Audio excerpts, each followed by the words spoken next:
दृश्य और अदृश्य,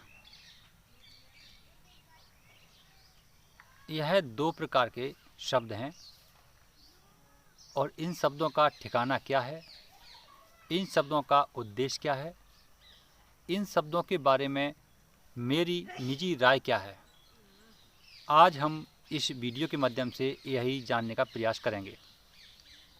यदि आप भी यह बात जानना चाहते हैं तो जुड़े रहें हमारे वीडियो से और अंत तक देखें, क्योंकि जब तक देखेंगे नहीं तब तक आपको हो सकता है कि वो पॉइंट जिसे आप ढूंढना चाहते हैं वो मिस हो जाए।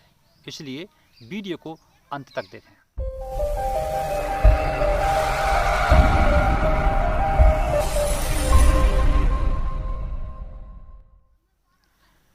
दृश्य और अदृश्य हमारे दो शरीर हैं। पहले हम जान लेते हैं दृश्य शरीर के बारे में, जो अभी इस समय आपको ये वीडियो में दिख रहा है। इसे हम दृश्य शरीर कहते हैं, जो साकार है, जिसका आकार देख सकते हैं, जिसकी चाल को हम देख सकते हैं, उसकी गति को पहचान सकते हैं, वह दृश्य शरीर है। इसका मतलब ये नहीं है कि मैं अपने ही शरीर की बात कर रहा हूँ। हम सब जीवों का दृश्य शरीर है, जिसे हम अपनी आंखों से देख सकते हैं। तो ये तो है दृश्य की बात। अब हमारा एक अदृश्य शरीर और होता है।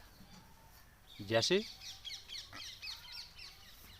जितना बड़ा मेरा यह शरीर है, साकार रूपी शरीर जिसे हम दृश्यमान कहते हैं, उतना ही बड़ा मेरा एक निराकार रूपी शरीर है, जिसे हम अदृश्य शरीर कहते हैं। दूसरी भाषा में कहो तो उसे हम मन भी कह सकते हैं। तो जितना बड़ा मेरे इस शरीर का आकार है, उतना ही बड़ा हमारे मन का आकार है, जिसे हम अदृश्य शरीर कहते हैं। साथियों, इसमें समझने की बात यह है, दृश्य शरीर और अदृश्य शरीर, यह दोनों लोग इस जीवन की नाव को बड़े ही विचार और विवेक से चलाते रहते हैं।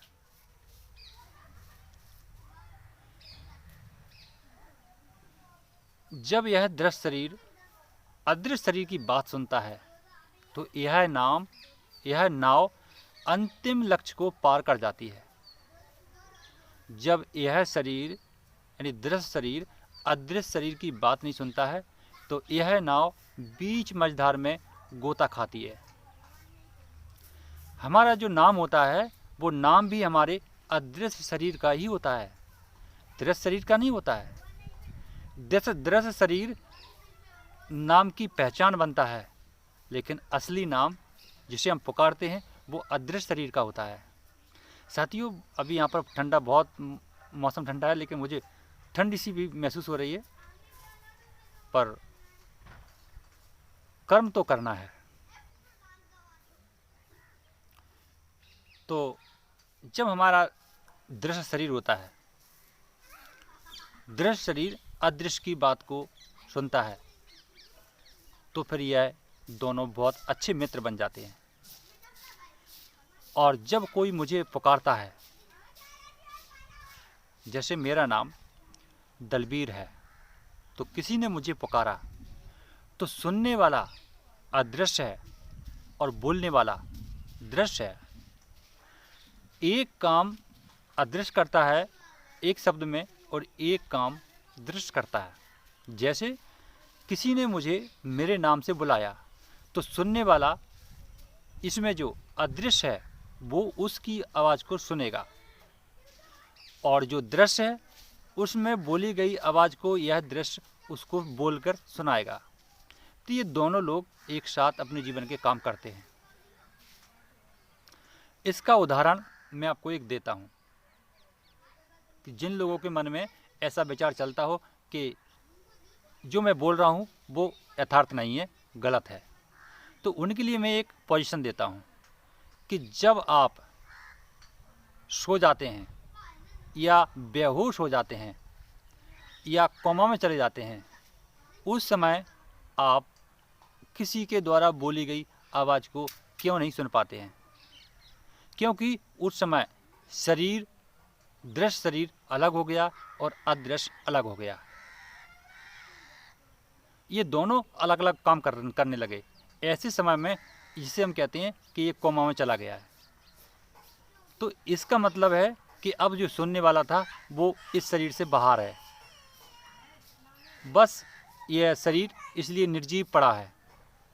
जीव है, श्वास रूपी जीव तो है, पर वो बोल नहीं सकता है, सुन नहीं सकता है, देख नहीं सकता है, कोई क्रिया नहीं कर सकता है। इसलिए उसे अदृश्य शरीर की ज़रूरत है। तो जब दृश्य शरीर अदृश्य को वापस पकड़ लेगा, वापस खींच लेगा अपनी ओर, तभी ये दोनों मिलकर के इस नाव को फिर से खड़ा करके और जीवन के रूपी संसार में फिर से चलाने लगते हैं। यह एक साक्षात्कार प्रमाण है। इसे आप अपने अदृश्य शरीर की आँखों से और दृश्य शरीर की आँखों से देख करके देखेंगे, तब इसका अनुभव होगा।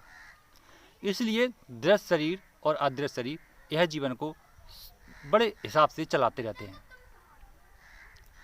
मेरा यह बताने का एक उद्देश्य और है कि अक्सर हम लोग जल्दी भ्रमित हो जाते हैं। फिलहाल आज के समय में कोई एक बाबा अगर कुछ बोलता है तो हम उसकी बातों पर जल्दी यकीन कर लेते हैं। इसका मतलब है कि हम अपने शरीर के अंगों का ज़्यादा प्रयोग कर रहे हैं। अदृश्य शरीर के जो निर्णय का वो हम प्रयोग नहीं कर रहे हैं।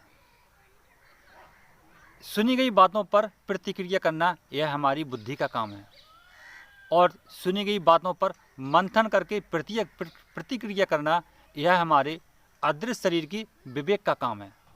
तो विवेक अदृश्य शरीर का है और बुद्धि हमारे दृश्य शरीर की है, जो हमें दिखाई दे रहा है। तो बुद्धि हमारे शरीर की है और विवेक हमारे अदृश्य शरीर का है। तो जो लोग अपना विवेक खो देते हैं, अर्थात अदृश्य शरीर की बात को नहीं सुनते हैं, वह दूसरों की बातों में जल्दी फंस जाते हैं। जब जो दूसरों की बातों में जल्दी फंस जाएंगे, आपने उस पर विवेक नहीं लगाया, तो इसका मतलब है कि आप अपने अदृश्य शरीर की बात को सुन नहीं रहे हैं। तब यह शरीर अदृश्य शरीर के बगैर अधूरा हो जाता है। दूसरी परिभाषाओं में हम यूँ कहें कि मैं और मेरा मन, यह दोनों बहुत अच्छे मित्र हैं। मैंने जब मन से कहा तो मन ने तुरंत सुन करके और मैं को जवाब दिया और मैं बोलने लगा। यदि मैं अपनी ही बात करने लगा, उसने अपने मन को छोड़ दिया, जबकि कर्म मन का था, क्योंकि उसके बारे में सुन करके, उसके बारे में विवेक बता करके और आपके पास वो वाणी पहुंचाई, वो शब्द पहुंचाया, और मैंने समझा कि ये तो मैंने ही इसको पैदा किया है। ऐसे शब्दों में मैं मन को छोड़ देता है। जब मन की बातों को वो श्रेय नहीं देता है, तब मैं अकेला पड़ जाता है, और फिर उसकी बात आगे आने वाले समय में उसको ही उल्टा पड़ जाती है। तब वो व्यक्ति अपने जीवन रूपी नाव में वो डगमगाने लगता है, क्योंकि इस नाव को चलाने वाले दो लोग हैं, एक दिखता है और एक न दिखता है। ये दोनों लोग इस जीवन रूपी नाव को बहुत अच्छी तरह चलाते हैं। साथियों, मैं यहाँ पर वीडियो रोकूंगा, क्योंकि सर्दी का बहुत अच्छा मौसम है और ऐसे मौसम में मैं यहाँ पर बैठा हूँ और मुझे सर्दी का बहुत एहसास हो रहा है। तो हमारी जो बॉडी है वो हमें संकेत कर रही है कि इस सर्दी का बचाव करना अति आवश्यक है। तो साथियों, दृश्य और अदृश्य जो हमारा शरीर है, इनके बारे में आपकी क्या राय है? यदि आपको कुछ इसमें समझने को मिलता है तो हमें कमेंट करके ज़रूर बताएं। और यदि आप इन पर विश्वास रखते हैं कि दृश्य और अदृश्य शरीर है, तो वीडियो को शेयर ज़रूर करें। फिर मिलेंगे अगली नई जानकारी में। तब तक के लिए प्रकृति की जय हो।